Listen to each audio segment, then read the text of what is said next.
Hello friends, welcome to my channel. दोस्तों यहाँ पर हम बात करने जा रहे हैं दोस्तों आपकी एमपी पुलिस एग्जाम के लिए एमपी जीके और जीके के इंपॉर्टेंट क्वेश्चन के बारे में। तो दोस्तों अगर आप एमपी पुलिस की तैयारी कर रहे हैं तो आप इस एमपी जीके के क्वेश्चन सीरीज को जरूर अटैम्प्ट करें और इस जीके की सीरीज को अटैम्प्ट करें, क्योंकि दोस्तों यहाँ से आपको यह अंदाज़ा लग जाएगा कि किस प्रकार के क्वेश्चन आज के समय में आपके व्यापम द्वारा पूछे जाते हैं एमपी पुलिस के एग्जाम में और पटवारी जो भी आपके एग्जाम होते हैं दोस्तों व्यापम के, क्योंकि लगभग सब में आपकी एक समान जीके एमपी जीके ही पूछी जाती है पीएससी को अगर छोड़ दिया जाए तो दोस्तों आपको एमपी जीके और जीके व्यापम के अकॉर्डिंग पढ़ना है कि किस प्रकार के व्यापम में क्वेश्चन पूछे जाते हैं। आप कितनी भी ज़्यादा प्रिपरेशन कर लीजिए दोस्तों, लेकिन अगर आप क्वेश्चन सीरीज या टेस्ट सीरीज नहीं लगाते हैं तो आपको बहुत ज़्यादा परेशानी आएगी। चलिए दोस्तों हम स्टार्ट करते हैं। यह हमारा 17वां वीडियो है। अगर आप एमपी जीके और जीके को अच्छे से करना चाहते हैं दोस्तों एमपी पुलिस एग्जाम के लिए तो आप हमारी क्वेश्चन सीरीज को जरूर अटैम्प्ट करें। और दोस्तों यहाँ पर हम आपको बता दें दोस्तों एमपी पुलिस में आपको 75 प्लस मिनिमम में बोल रहा हूँ 75 प्लस नंबर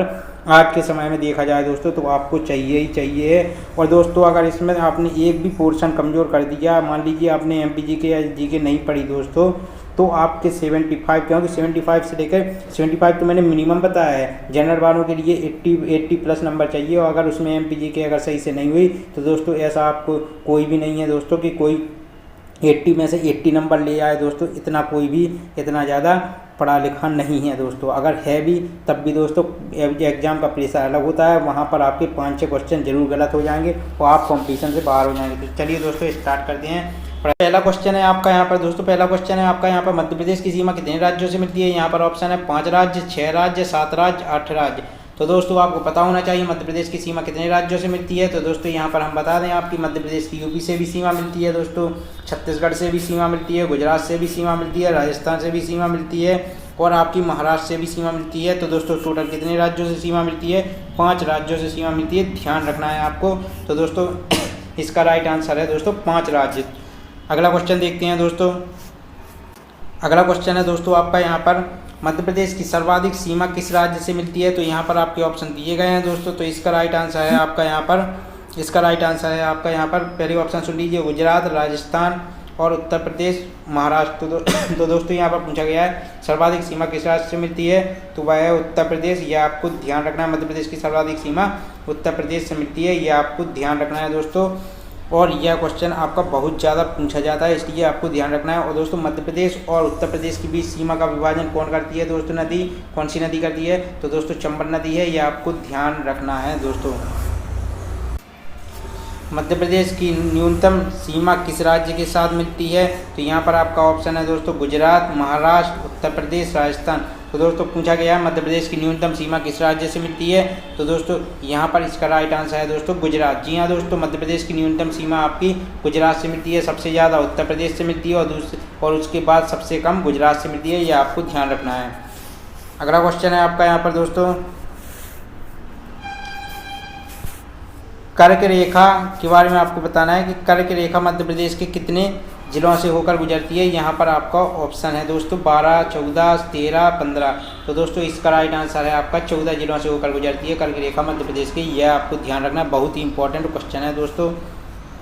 अगला क्वेश्चन है आपका यहाँ पर मध्य प्रदेश में किस युग के चट्टानों के साक्ष्य नहीं मिलते हैं। यहाँ पर आपका ऑप्शन है द्रविड़ संघ, आर्य समूह, पुराण संघ, धारवाड़ समूह। तो दोस्तों आपको पता होना चाहिए किस युग के चट्टानों के साक्ष्य नहीं मिलते। तो यहाँ पर आपको बता दें आर्य समूह के चट्टानों के साक्ष्य मिलते हैं, पुराण संघ के भी मिलते हैं, धारवाड़ समूह के भी मिलते हैं, लेकिन द्रविड़ संघ के नहीं मिलते। यह बहुत ही इंपॉर्टेंट है दोस्तों, पीएससी में आया है, इसलिए दोस्तों आपको यह ध्यान रखना है, पीएससी में आया है इसलिए आपको यह ध्यान रखना है।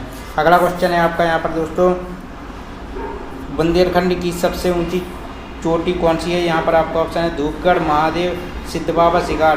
तो दोस्तों इसका राइट आंसर है आपका यहाँ पर दोस्तों क्या है दोस्तों, सबसे ऊंची चोटी बुंदेलखंड की पूछा गया है तो सिद्ध बाबा है। और धूपगढ़ जो है दोस्तों यह मध्य प्रदेश की सबसे ऊंची चोटी है। सिद्ध बाबा की ऊंचाई कितनी है, 1172 मीटर, यह आपको ध्यान रखना है। धूपगढ़ की कितनी है दोस्तों, तो धूपगढ़ की आपकी 1350 मीटर है दोस्तों। और महादेव पर्वत पर स्थित है पचमढ़ी में धूपगढ़ की आपकी पर्वत चोटी या आपकी सबसे बड़ी आपके मध्य प्रदेश की सबसे ऊंची चोटी है, आपको ध्यान रखना है। शिगार यह आपकी कहाँ की है दोस्तों, यह मालवा की सबसे ऊंची चोटी है, यह मैंने कल भी आपको बताया था। अगला क्वेश्चन है आपका यहाँ पर दोस्तों कौन सा शहर, जी हाँ दोस्तों, कौन सा शहर भारतीय मानक समय देशांतर के निकटतम है? तो यहाँ पर ऑप्शन है रीवा, सागर, उज्जैन, होशंगाबाद। तो दोस्तों यहाँ पर पूछा गया है कौन सा शहर भारतीय मानक समय देशांतर के निकटतम है। यहाँ पर देशांतर कर लेना। तो दोस्तों यहाँ पर इसका ऑप्शन है रीवा, सागर, उज्जैन और होशंगाबाद। तो दोस्तों इसका राइट आंसर क्या है दोस्तों? इसका राइट आंसर है आपका होशंगाबाद। ये आपको ध्यान रखना है। जी हाँ दोस्तों, होशंगाबाद यह आपका क्या है दोस्तों? भारतीय मानक समय देशांतर के सबसे निकट स्थित है दोस्तों। ये आपको ध्यान रखना है, ये आपको ध्यान रखना है। और आपको यहाँ पर बता दें दोस्तों कि जो आपके होशंगाबाद है दोस्तों, इसका नाम बदल कर क्या किया जाना है दोस्तों? नर्मदापुरम। ये आपको ध्यान रखना है, ये आपका इसका नाम किया जाना है, ये आपको ध्यान रखना है दोस्तों। तो दोस्तों होशंगाबाद ये आपको ध्यान रखना है दोस्तों। और दोस्तों इसका नाम मैंने अभी फिर से बताया, तो फिर से बता रहा हूँ दोस्तों, नर्मदापुरम रखा गया है दोस्तों। ये आपको ध्यान रखना है। अगला क्वेश्चन है आपका यहाँ पर दोस्तों, मध्य प्रदेश में निजी क्षेत्र में पहला पत्रकारिता महाविद्यालय कहाँ स्थित है? यहाँ पर आपका ऑप्शन है इंदौर, भोपाल, जबलपुर, रीवा। तो दोस्तों इंदौर, भोपाल, जबलपुर, रीवा ये बताना है आपको। मध्य प्रदेश में निजी क्षेत्र में पहला पत्रकारिता महाविद्यालय आपका कहाँ पर स्थित है? तो दोस्तों इसका जो राइट आंसर है आपका वह है दोस्तों, आपका राइट आंसर है आपका यहाँ पर इंदौर। ये आपको ध्यान रखना है। मध्य प्रदेश में निजी क्षेत्र में पहला पत्रकारिता महाविद्यालय कहाँ स्थित है दोस्तों? इंदौर में है। ये आपको ध्यान रखना है दोस्तों, ये आपको ध्यान रखना है। और दोस्तों आपको यहाँ पर बता दें, जो आपका यहाँ पर जो आपका भोपाल है दोस्तों, इसके बारे में जान लीजिए दोस्तों कि आपका जो भोपाल है यहाँ पर आपके क्या है दोस्तों? सबसे ज़्यादा विश्वविद्यालय हैं। यह क्वेश्चन आपका पूछा जा चुका है दोस्तों कि पूछा जाता है सबसे ज़्यादा विश्वविद्यालय कहाँ पर हैं दोस्तों? तो वह कहाँ है दोस्तों? भोपाल में है। कहाँ है दोस्तों? भोपाल में है। यह आपको ध्यान रखना है, यह आपको ध्यान रखना है। माध्यमिक शिक्षा मंडल का भोपाल में है आपका, यह आपको ध्यान रखना है। मध्य प्रदेश हिंदी ग्रंथ अकेडमी यह कहाँ है दोस्तों? भोपाल में है। यह आपको ध्यान रखना है। मध्य प्रदेश राज्य शैक्षणिक अनुसंधान एवं प्रशिक्षण परिषद यह कहाँ है? भोपाल है। जी हाँ दोस्तों, मध्य प्रदेश राज्य शैक्षणिक अनुसंधान एवं प्रशिक्षण जी हाँ दोस्तों परिषद यह आपकी भोपाल में है दोस्तों। यह आपको ध्यान रखना है। और मध्य प्रदेश पाठ्य पुस्तक निगम आपका कहाँ है? भोपाल में है। मध्य प्रदेश पाठ्य पुस्तक निगम भी आपका कहाँ है? भोपाल में है। यह आपको ध्यान रखना है दोस्तों, यह आपको ध्यान रखना है, यह आपको ध्यान रखना है, यह आपको ध्यान रखना है।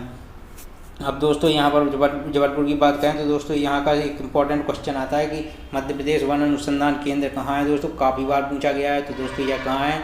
जबलपुर में है। यह कहाँ है दोस्तों? जबलपुर में है। यह आपको ध्यान रखना है, यह आपको ध्यान रखना है दोस्तों। यहाँ पर एक चीज़ और बता दें दोस्तों, हमको एक क्वेश्चन ध्यान आ रहा है दोस्तों, उसके बारे में जान लीजिए कि आपका एक क्वेश्चन है दोस्तों कि जो यूनानी चिकित्सा महाविद्यालय वह कहाँ है दोस्तों? यह बहुत बार पूछा जाता है कि यूनानी चिकित्सा महाविद्यालय तो यह कहाँ है दोस्तों? यह आपका बुरहानपुर में है दोस्तों। बहुत बार यह पूछा गया है, इसलिए मैंने बता दिया। यूनानी चिकित्सा महाविद्यालय कहाँ है? यूनानी चिकित्सा महाविद्यालय कहाँ है? बुरहानपुर में है। यह आपको ध्यान रखना है। गजराजा चिकित्सा महाविद्यालय कहाँ है? ग्वालियर में है। यह आपको ध्यान रखना है। अब दोस्तों यहाँ पर ऑप्शन के हिसाब से अगर देखें तो रीवा में क्या है? रीवा में है गांधी चिकित्सा महाविद्यालय, जिसकी स्थापना 1955 में हुई थी। यह क्वेश्चन इसलिए मैं बता रहा हूँ क्योंकि आपका पूछा जा चुका है। गांधी चिकित्सा महाविद्यालय रीवा में है। गजराज यहाँ पर Mahatma Gandhi memorial medical college, जी हाँ दोस्तों, इंदौर में आपका महात्मा गांधी मेमोरियल आपका मेडिकल कॉलेज है। Mahatma Gandhi memorial medical college, Mahatma Gandhi memorial medical college, इसकी स्थापना 1948 में हुई थी। Mahatma Gandhi memorial college Mahatma Gandhi memorial medical college है आपका। अब दोस्तों यहाँ पर एक चीज़ और ध्यान रखिए कि जो जबलपुर है दोस्तों, यहाँ पर आपका शासकीय चिकित्सा महाविद्यालय, जी हाँ दोस्तों, शब्द पर ध्यान दीजिए, शासकीय चिकित्सा महाविद्यालय है जबलपुर में। 1955 में इसकी स्थापना हुई थी, यह आपको ध्यान रखना है। और रीवा में NSN मेडिकल कॉलेज भी है, जी हाँ दोस्तों, रीवा में SN मेडिकल कॉलेज भी है। और रीवा में यह इसकी स्थापना कब हुई थी? 1964 में हुई थी। तो दोस्तों यह आपको ध्यान रखना है, यह क्योंकि यह मैंने इसलिए आपको बताया है क्योंकि यह पूछे जा चुके हैं, यह क्वेश्चन पूछे जा चुके हैं। अगला क्वेश्चन है आपका यहाँ पर, मध्य प्रदेश में डॉक्टर बाबा साहेब अम्बेडकर, जी हाँ दोस्तों, मध्य प्रदेश में डॉक्टर बाबा साहेब अम्बेडकर राष्ट्रीय सामाजिक विज्ञान संस्थान कहाँ स्थित है? यहाँ पर ऑप्शन है रीवा में, इंदौर में, मऊ में, देवास में। तो दोस्तों मध्य प्रदेश में डॉक्टर बाबा साहेब, जी हाँ दोस्तों, मध्य प्रदेश में डॉक्टर बाबा साहेब अम्बेडकर राष्ट्रीय सामाजिक विज्ञान संस्थान कहाँ है? डॉक्टर अम्बेडकर, सॉरी, मध्य प्रदेश में डॉक्टर बाबा साहेब अम्बेडकर राष्ट्रीय सामाजिक विज्ञान संस्थान आपका ध्यान रखना है दोस्तों, महू में है। कहाँ है दोस्तों? महू में है, महू में है, यह आपको ध्यान रखना है। ये काफ़ी बार पूछा गया है, इसलिए आपको यह ध्यान रखना है। और दोस्तों महू का नाम बदलकर डॉक्टर अम्बेडकर नगर कर दिया गया है, यह भी आपको ध्यान रखना है। डॉक्टर अम्बेडकर नगर कर दिया गया है, यह आपको ध्यान रखना है। और इनकी जयंती कब मनाई जाती है दोस्तों? इनके नाम पर जयंती 14 अप्रैल को मनाई जाती है, यह आपको ध्यान रखना है। मध्य प्रदेश अम्बेडकर जयंती आपकी कब मनाई जाती है? अम्बेडकर जयंती आपकी कब मनाई जाती है? अम्बेडकर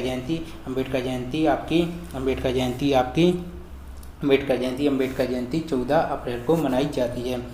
अब दोस्तों यह क्वेश्चन आपका कई बार पूछा गया है दोस्तों, तो यह आपको ध्यान रखना है।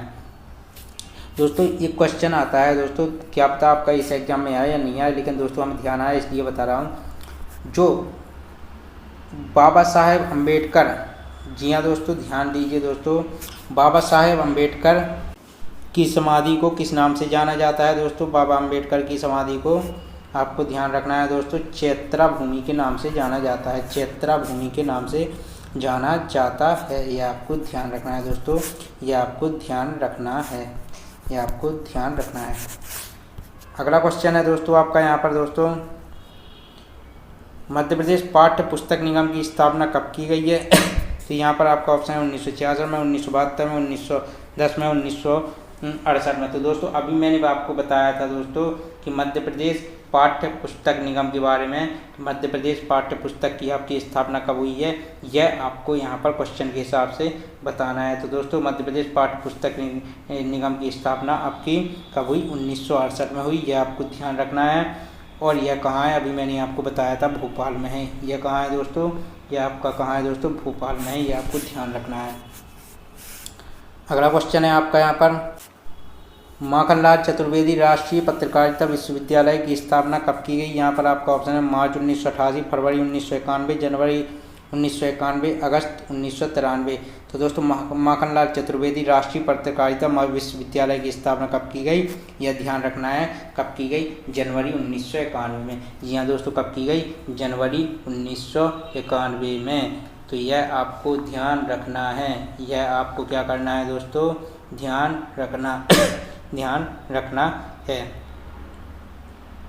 अब दोस्तों आगे बढ़ते हैं दोस्तों यहाँ पर,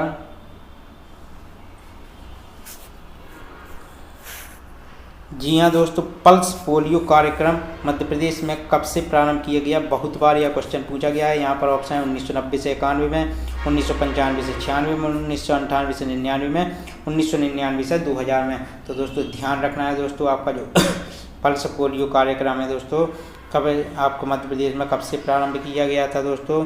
कब से प्रारंभ किया गया था? तो ध्यान रखना है 1995 से 96 में, यह आपको ध्यान रखना है, यह इसका राइट आंसर है। अगला क्वेश्चन देखते हैं, राष्ट्रीय मलेरिया रोधी कार्यक्रम विश्व की वित्तीय सहायता से कितने जिलों में कार्य कर रहा है? यहाँ पर आपका ऑप्शन है 10 जिलों में, 15 जिलों में, 18 जिलों में, 20 जिलों में। तो राष्ट्रीय मलेरिया रोधी कार्यक्रम विश्व की वित्तीय सहायता से कितने जिलों में कार्य कर रहा है, यह आपको बताना है दोस्तों। तो यहाँ पर आपका ऑप्शन है 10 जिलों में, 15 जिलों में, 18 जिलों में, 20 जिलों में। राइट आंसर है आपका 18 जिलों में, यह आपको ध्यान रखना है दोस्तों।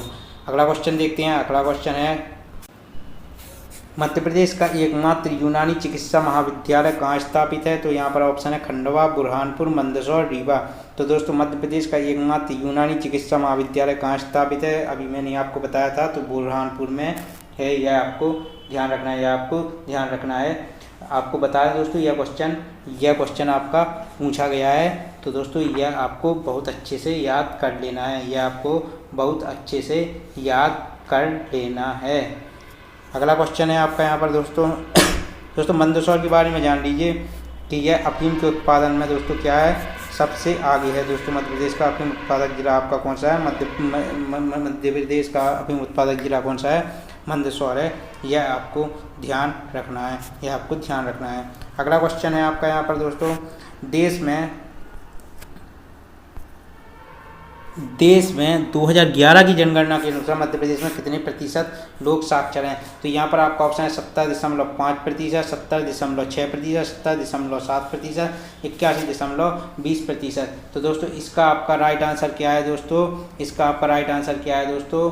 वह है दोस्तों आपका यहाँ पर क्या है दोस्तों? वह है 70.6%। यह आपको ध्यान रखना है। 70.60%, 70.60%, यह आपको ध्यान रखना है। मध्य प्रदेश में क्या है दोस्तों? इतने लोग आपके क्या है दोस्तों? साक्षर हैं। यह क्वेश्चन आपका पूछा जाता है। यह क्वेश्चन आपका पूछा जाता है। सबसे ज़्यादा साक्षरता बताइए मध्य प्रदेश के किस जिले में है दोस्तों? क्वेश्चन पूछा जाता है कि सबसे ज़्यादा साक्षरता वाला मध्य प्रदेश का जिला कौन सा है? तो दोस्तों यहाँ पर आपको बताना है इसमें कि सबसे ज़्यादा साक्षरता वाला जिला कौन सा है? वह है दोस्तों जबलपुर। यह आपको ध्यान रखना है। जबलपुर यह आपको ध्यान रखना है। और दोस्तों यहाँ पर आपको घुमाकर अगर क्वेश्चन पूछा जाएगा दोस्तों, तो आपको पूछा जाएगा कि सर्वाधिक पुरुष साक्षरता वाला जिला कौन सा है? तो सर्वाधिक पुरुष साक्षरता वाला जिला आपका इंदौर है। यह आपको ध्यान रखना है। सर्वाधिक महिला साक्षरता वाला जिला कौन है? तो दोस्तों महिला साक्षरता वाला जिला आपका कौन सा है दोस्तों? महिला साक्षरता वाला जिला कौन सा है दोस्तों? वह है दोस्तों आपका यहाँ पर भोपाल। यह आपको ध्यान रखना है। और सबसे कम साक्षरता वाला जिला कौन सा है दोस्तों? तो वह है दोस्तों कौन? अलीराजपुर।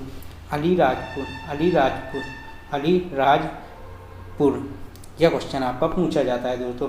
अगर पूछा जाए सबसे कम पुरुष साक्षरता वाला या सबसे कम महिला साक्षरता वाला जिला, तो वो भी अलीराजपुर है। यह आपको ध्यान रखना है। यह आपको क्या करना है? ध्यान रखना है।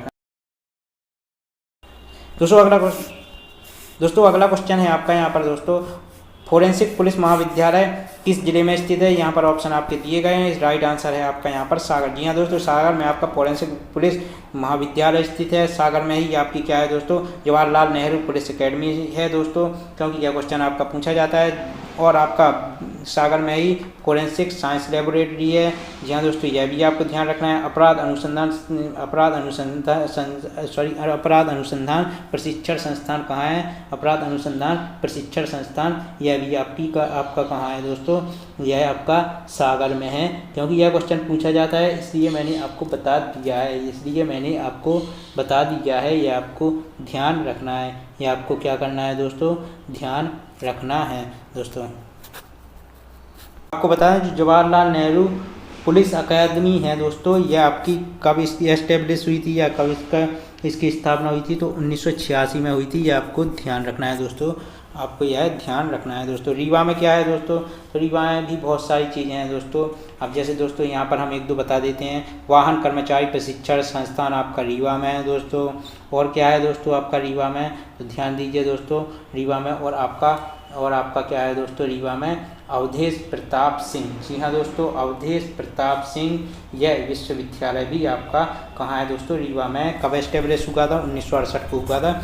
यह आपको ध्यान रखना है। और दोस्तों यहाँ पर आपको एक चीज़ और ध्यान रखना है कि दोस्तों जो आपका दोस्तों गांधी चिकित्सा महाविद्यालय है, वह भी आपका रीवा में है दोस्तों।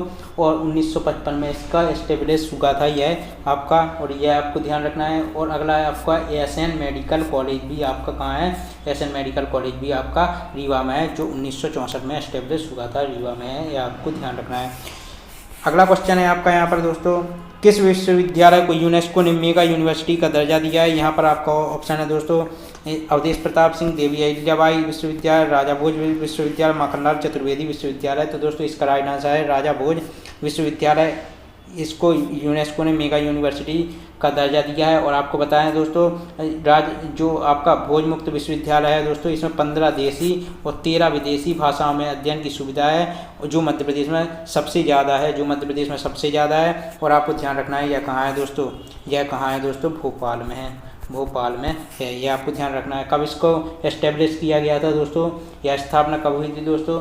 तो इसको किया गया था दोस्तों, कब किया गया था दोस्तों? ध्यान रखिए दोस्तों, इसको किया गया था आपका 1991 में। यह आपको ध्यान रखना है।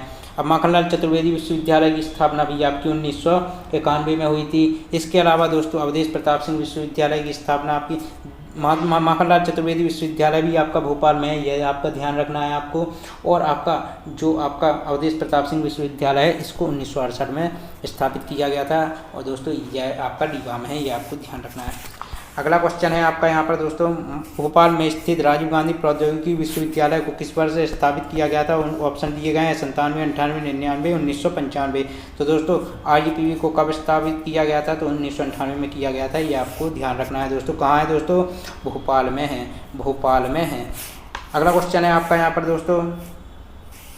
दोस्तों कौन सी जगह सरकारी स्वशासी इंजीनियरिंग महाविद्यालय स्थापित है? तो यहाँ पर आपके ऑप्शन है दोस्तों, ऑटोनॉमस कॉलेज पूछा गया है दोस्तों, सरकारी ऑटोनॉमस इंजीनियरिंग कॉलेज पूछा गया है, ग्वालियर, इंदौर, भोपाल, रीवा। तो इसका राइट आंसर है रीवा में, ये आपका भोपाल में है, ये आपको ध्यान रखना है। अगला क्वेश्चन है आपका यहाँ पर दोस्तों, यहाँ पर एक चीज़ और ध्यान रखिए कि जो भोपाल है दोस्तों, यहाँ पर सबसे ज़्यादा क्या है दोस्तों? यहाँ पर सबसे ज़्यादा क्या है दोस्तों? विश्वविद्यालय है दोस्तों। और यहाँ पर ध्यान रखिए दोस्तों भोपाल के बारे में कि भोपाल में आपका क्या है दोस्तों? भोपाल में आपका क्या है दोस्तों? एक केंद्रीय विश्वविद्यालय है, 5 और विश्वविद्यालय हैं जो सिर्फ भोपाल में है। इसके अलावा दोस्तों जबलपुर में भी 3 विश्वविद्यालय हैं, ये आपको ध्यान रखना है। अगला क्वेश्चन है आपका यहाँ पर दोस्तों, इंदिरा गांधी राष्ट्रीय जनजातीय विश्वविद्यालय कहाँ स्थित है? यहाँ पर ऑप्शन है जबलपुर, भोपाल, सतना, अमरकंटक। तो दोस्तों इसका राइट आंसर आपका क्या है दोस्तों? इसका राइट आंसर है दोस्तों आपका यहाँ पर अमरकंटक में, ये आपको ध्यान रखना है दोस्तों, अनूपपुर जिले के अमरकंटक में।